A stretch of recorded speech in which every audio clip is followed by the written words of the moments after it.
You're listening to Three Things to Know with Stephanie Haney, with experts and insiders on what you need to know in Northeast Ohio. Hi, everybody. Welcome back to the Three Things to Know podcast. I'm Stephanie Haney, and I'm so happy to have you here with me this week. I missed you guys last week. We took a little bit of a break just to kind of refresh, regroup, start on a fresh note. And when we did that, right before we took our little break, the show won an award at the 2021 All-Ohio Excellence in Journalism Awards. The Three Things to Know podcast was awarded #1 podcast by the Press Club of Cleveland. So thank you so much to the Press Club of Cleveland for that honor. Thank you guys for listening to the show, because without you guys, there is no show. And I also want to thank our incredible guests that we've had, because without them, this is nothing. And we've been able to talk to some of the most interesting people here in Northeast Ohio, some of the most knowledgeable experts in their field, just a fantastic group of people here that we've been able to talk with and share experiences about, everyone from the good follows to the people who are running the things that you need to know in NEO. Without all of that, this show doesn't happen. So very honored for that, and very grateful to be able to bring this information to all of you here in Northeast Ohio. Now, what we'll be talking about this week is maybe sort of kind of the flip side of what we talked about last.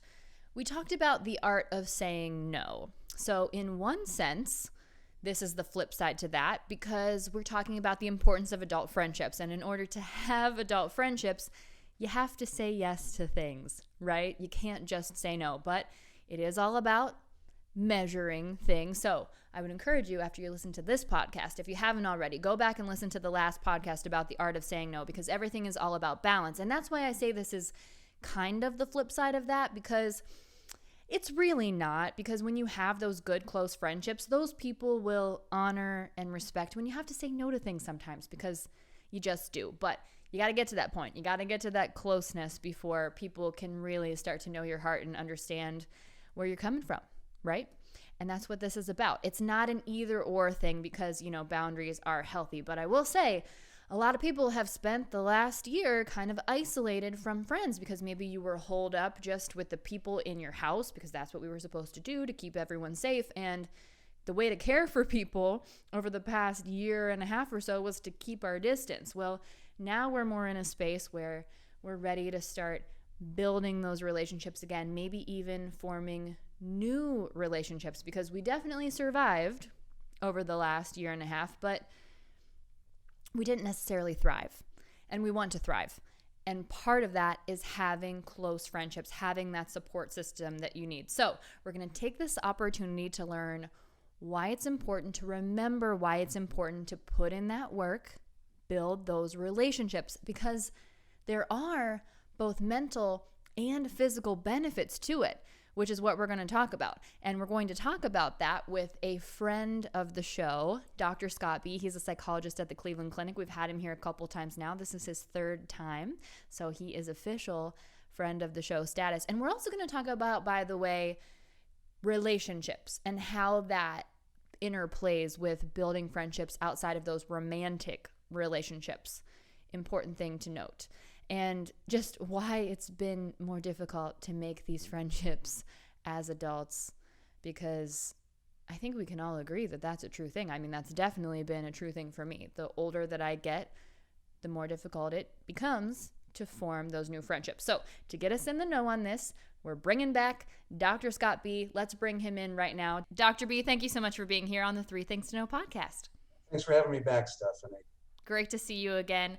And what we're talking about today is friendship, adult friendship specifically. So I have to ask you, I know that you've done a lot of work in this space. I've read some of your things on the Cleveland Clinic website about it. So broad scale, big picture, why is it important to have friendships as an adult? It's actually one of the best predictors of having a happy life. It's really strongly associated with contentment. And yet, when you ask adults how many close friends and confidants they have, the most common answer is 0. And yet we know it is associated with all sorts of positive things, both physically and mentally. It lowers our blood pressure. We have greater sense of well-being, actually associated with longer lives, less depression, just a lot of good reasons to have good connections with other human beings.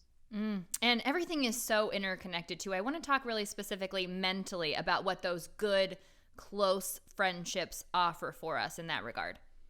Yeah, I think absolutely offers a sense of connectedness, an endorsement of who we are. It reduces our tension at times of trouble. It lifts us up at times when we're being challenged.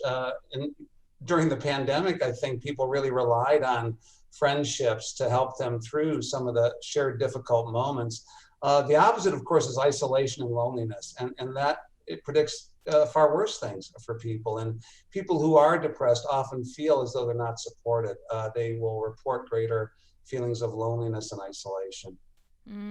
Yeah, definitely something we want to try and help people avoid if we can. Now, you mentioned a couple of physical reasons that it can be beneficial to have good close friends too. Let's get into that a little bit more. What are the physical benefits? Because there actually are measurable physical benefits to having these friendships. Yeah, we generally enjoy better physical health.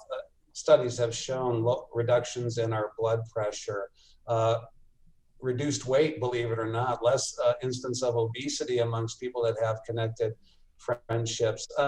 It's interesting. We know that prolonged stress produces a stress hormone, cortisol. So individuals that have good friendships show less of this circulating stress hormone in their system. And it can actually predict longevity. There's some technical ideas about why that's the case. It has to do with our DNA strands and something called telomeres. But indeed, close friendships seem to help us live longer. It reminds me of that adage, going back to the mental benefits of close friendships. It's when you have people that support you, it multiplies the joy and divides the grief. And it's nice to hear that there's actually some science that backs that up. I like that adage. I think I'm going to steal that one, Steph. You can definitely steal it because I've stolen it from somewhere. I don't know where it came from, probably Instagram. Super. Okay, so coming from someone myself, I have moved around a lot, a little bit more than I would like to. Hopefully we can stay settled for a little bit here in Cleveland, getting that kind of groove back socially. But it's hard to make friends, particularly as an adult. Now, why does it seem harder now? It's an interesting question. When we're kids, right, we're 6 years old, anybody walking out front of our house is a potential friend. We don't judge very much. We're widely inclusive. We have this great openness. I think as we get older, you think about the social climate in middle school and then high school, where people start to judge more and start to point out differences. And then I think we start to internalize that, and that becomes more clear to us across time that we stop focusing on similarities and start noticing differences. And then we also have histories of loss or upset or betrayal or disappointment or hurt in relationships. And so it makes it harder for us to extend ourselves. It feels a little bit riskier. We tend to, play it a little closer to the vest in some ways. And if you're new in an environment as an adult and you're not going off to school somewhere or into some environment where there's a built-in social climate, it becomes real challenging to find ways to affiliate with people who are like-minded or have similar interests. And you mentioned the word risky. That's something I want to ask you about too, because anytime you're putting yourself out there, there are definitely risks associated with that. But I am a big proponent of let's name them, let's figure it out. So what are the risks of putting yourself out there to build new friendships? The risk is always rejection. I mean, that's one thing that most people have experienced in life, and sometimes it burns our skin pretty significantly, and it's a little hard to overcome. Or that we'll feel as though we're not accepted or pushed to the out group or not worthy. I mean, those are feelings that might get generated at times when we're pretty sensitive in our adolescence, perhaps, and we carry those around with us in our brain. And I also think about this, Stephanie. I think about, friendships, and I think that if we want good friends, it's great to be a good friend. And I think that's the thing that we can kind of govern a little bit, that we can hold ourselves as supportive, interested listeners, engage in the behaviors of good friendship. If we have that to give, often it will be returned to us in some ways. And if we think about, I want to give friendship, that's probably a way to generate better friendships. I like that. I like that concept. You have to give what you're hoping to get. Makes a lot of sense. Yeah, and as I say, you can't screw up giving a gift. Not everybody's going to like your gift, perhaps. That would be on them, but it's hard to screw up giving a gift. Mm-hmm. And, to take it back to poker, which is something that I also enjoy, they say scared money don't make money, right? You got to put it on the table if you want to win it. No risk, no reward, right? Right. Okay, so you've decided you're invested. You're in it. You want to make some new friends. Where do we find these wonderful people? Where are they? You want to go to places where people that might share similar interests, ideals, or values might exist. So you might have to have a willingness to affiliate. Join a sports team if you like, adult sports, or there are meetup groups, and these are designed for folks who are looking for friends and people of a shared interest to get with one another. Join a biking group or a hiking group or a walking or running group. Join a neighborhood or community organization where you're likely to find similar friends. And then, as I say, have an openness wherever you go to starting up a conversation.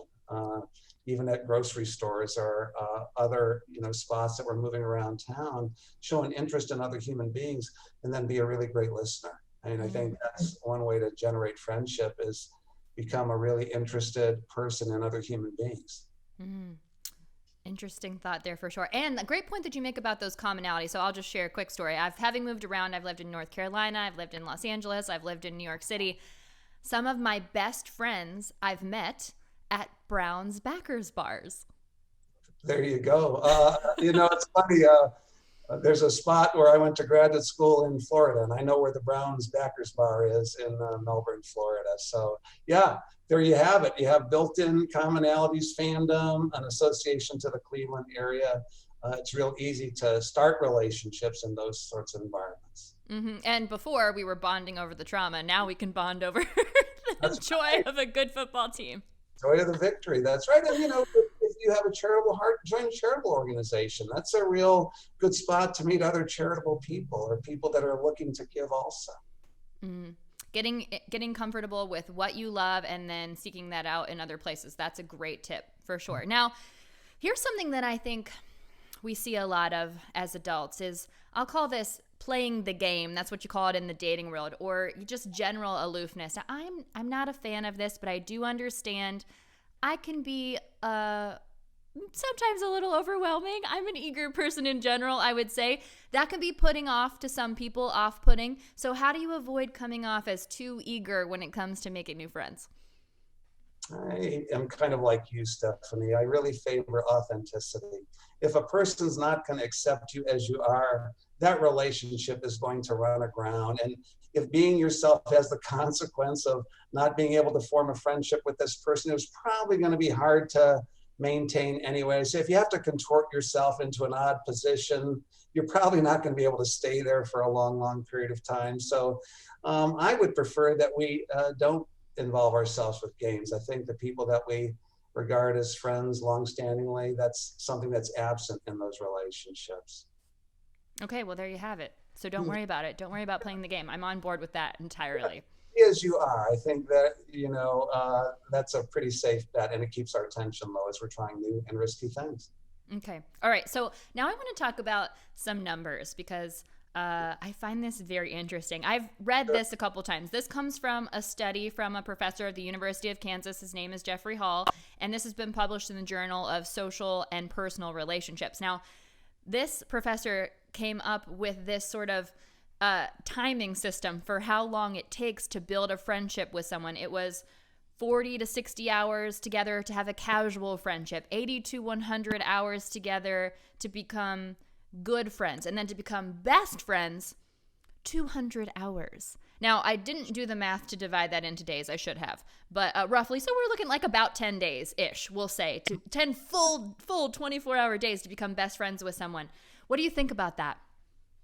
I think we shouldn't be counting so carefully. I think it's great for the sake of research, but I think really as human beings, we just want to participate and not be looking at our watch or counting time to figure out who this person will become. I think there's a joy in the process and not measuring the process too much. I think that, kind of helps us understand that it takes some time to cultivate really close relationships. Most of the time we don't jump right into it. And if somebody is too fast, toward us, we might, pull back a little bit. So it just says that really good relationships take time to cultivate, and our willingness to do that work rather than count it, I think, is really important. I say, be in the process of the relationship rather than measuring it. Quality over quantity. I can see that. That makes sense. But you got to find some things to do together, right? So what do we do when we're trying to become friends? What should we do?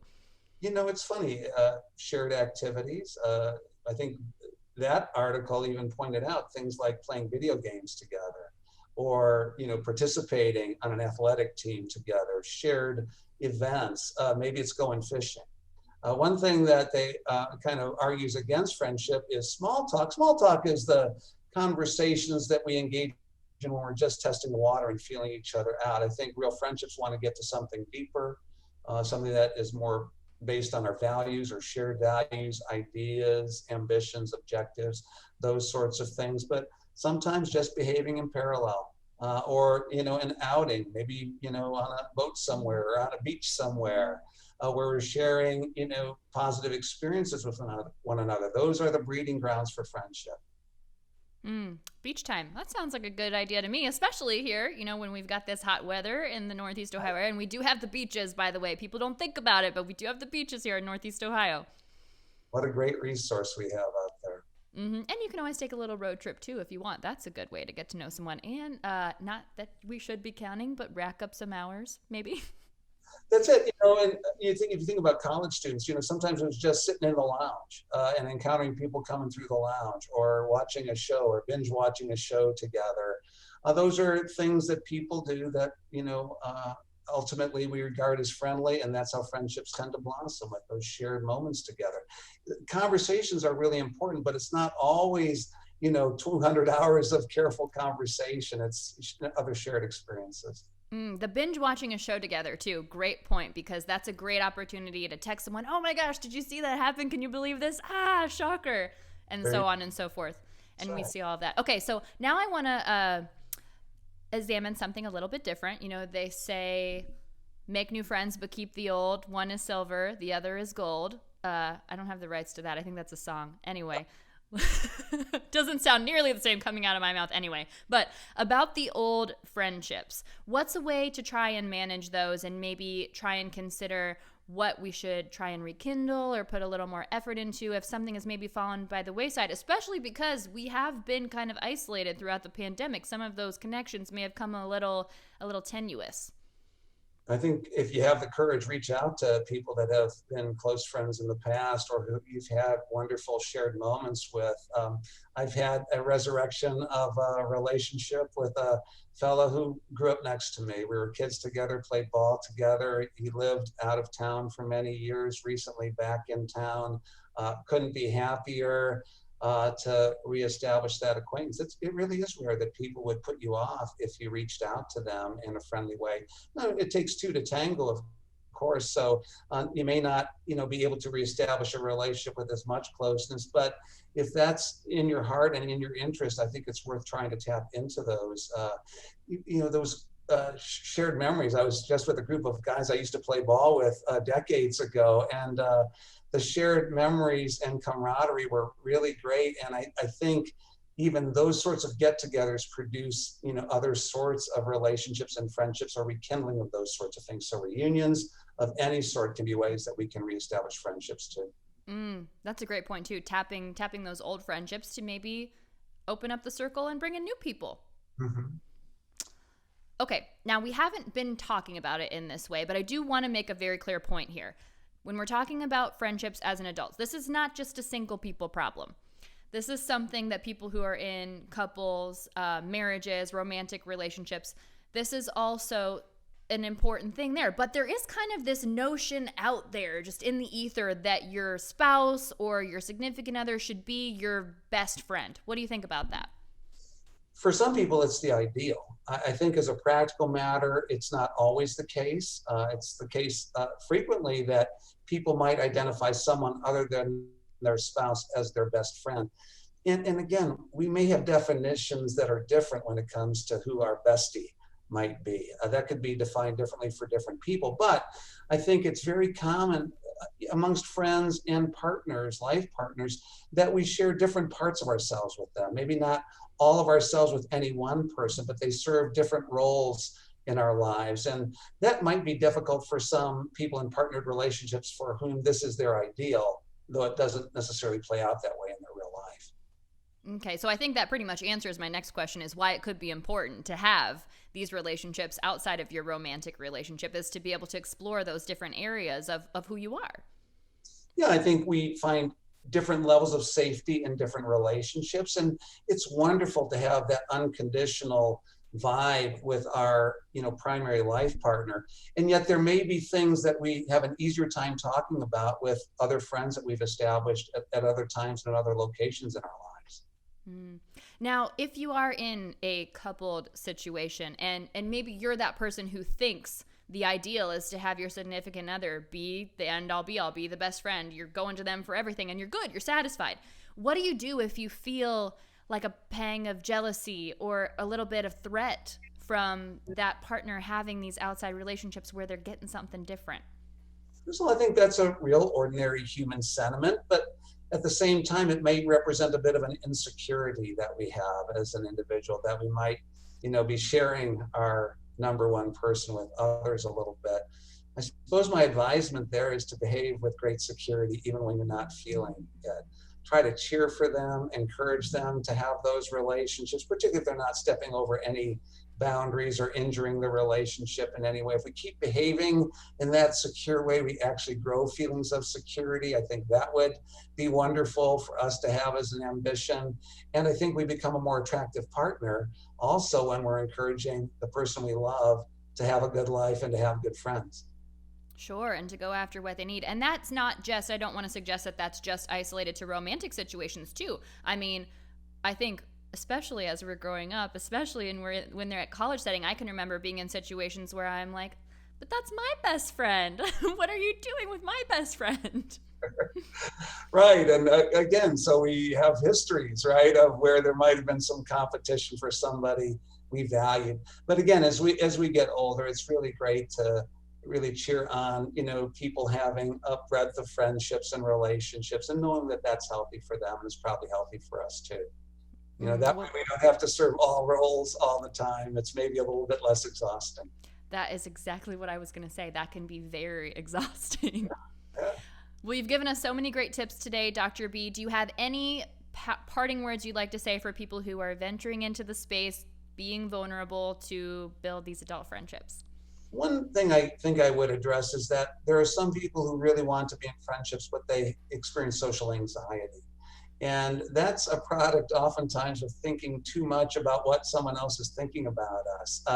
People with social anxiety need practice at getting out there and being with other people without measuring what other people are thinking or what's going on inside them. Again, learning great listening skills is one strategy that people who have been anxious can employ that really makes them work less hard at figuring out what to say. Showing interest in others takes the pressure off, and people will appraise you very favorably if you're a great listener, even if you didn't say anything particularly fancy or enthralling. So those folks have a little bit tougher time. They have to expose themselves a little bit more courageously in those instances, but there are payoffs for that too. Great messages. Thank you so much for your time today, Dr. B. I really appreciate it.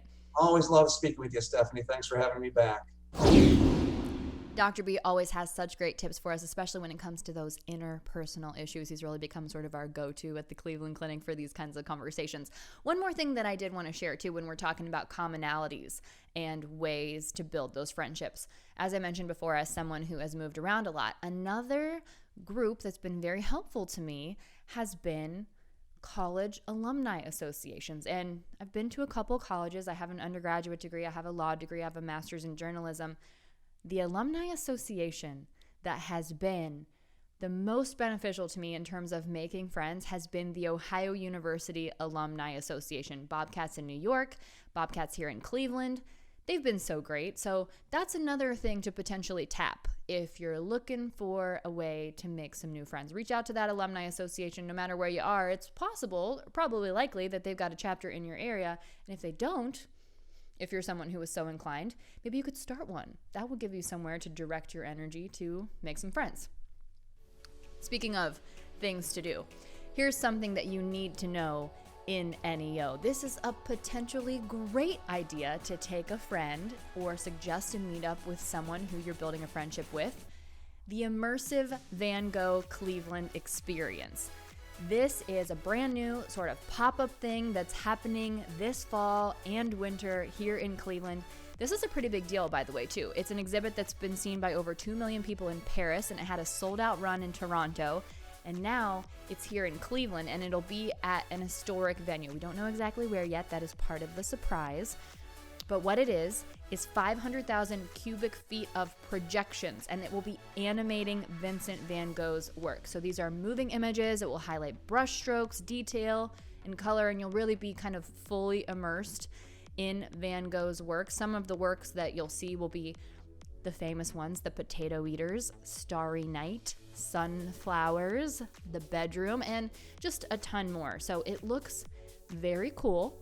It's been designed and conceived by Massimiliano Siccardi with a soundtrack by Luca Longobardi, and they both have pioneered kind of the immersive digital art experience in France, now bringing it here to Cleveland. I am going in October, and I am very excited about it. Now, there are still some tickets available in September and October, but it's wide open in November, December, and January, and the first week of February. And the show has been extended, by the way. It's here through February 6th. So tickets are around $40 to $50. So not super cheap, but not astronomically expensive per person. You can check that out at vangoghcleveland.com, and it's only here for a limited time. So while it's here, it's something that you definitely need to know in NEO.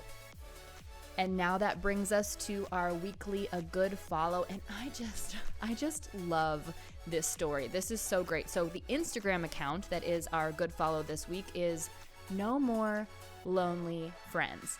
Here is the backstory to this Instagram account, which, by the way, is a meetup that's happening around the country in different places at different times for people to get together and specifically make new friends. Here's what happened. This guy was walking through Central Park in New York City, and he overheard this group of friends basically talking trash about this other friend of theirs and how they were planning a birthday party, and they had told this lady that they could only do it on this weekend, that she was going to be out of town. But it wasn't true. Okay, so this guy on TikTok, his name is Drew Bidu. I'll link it in the show notes, so we don't need to spell it out right now, but Drew Bidu. And he posted this TikTok that went viral. It had over 8 million views, and it said, "Hey, Marissa," that was the person's name, "I need to let you know that your friends actually could do the birthday party on another weekend, but they are basically just scamming against you." Well, Marissa, whose name on TikTok is Marissa Me Is, with 2 Z's at the end, said, "Okay, I'm Marissa. I live in New York City. I just went out of town. My friends just had a birthday party. They told me they couldn't do it any other weekend. Is this me? Are you talking to me?" And that video had over 3 million views. They connected immediately. It was true, and became instant friends. And so out of that, Marissa obviously now had this huge social media following. She started this Instagram account called No More Lonely Friends, and she's having meetups. She's already had one in Washington, D.C. She's already had one in New York City. She's got another one coming up on July 10th in Philadelphia. I know, that's a little bit of a drive, but it's only a matter of time before they come here in Cleveland, right? And when they do make it to Cleveland, I will be there, and I am personally inviting all of you. So I will let you know. I'm watching and I'm following this account, so I'll shout it out on Instagram when they eventually come to Cleveland. And also, I'm going to send this to Marissa, and I'm going to say, "Hey, come to Cleveland, because we would love to have No More Lonely Friends here." Because that is just, it's too wild of a story. By the way, just a little follow-up to put a button on the whole thing. Marissa later found out, she got a message from one of the people in the friend group, that the reason that they didn't want her at the birthday party is because she's too interesting, and they said she was too pretty and she would take up too much attention and too much space, and there were going to be people at the party that these people were romantically interested in, and they didn't want Marissa to take the shine. So I think Marissa did well to make friends with Drooby Dooby Doo and all of her new friends on No More Lonely Friends, because that's just not very nice. That is just not nice behavior. So Marissa took that, she turned it into something really positive. The Instagram account is No More Lonely Friends, and you've got to follow it because it is a place of joy, and it makes me smile every time I see it pop up in my feed. Also, people who persevere above meanness are rewarded. So let's all follow Marissa at No More Lonely Friends on Instagram.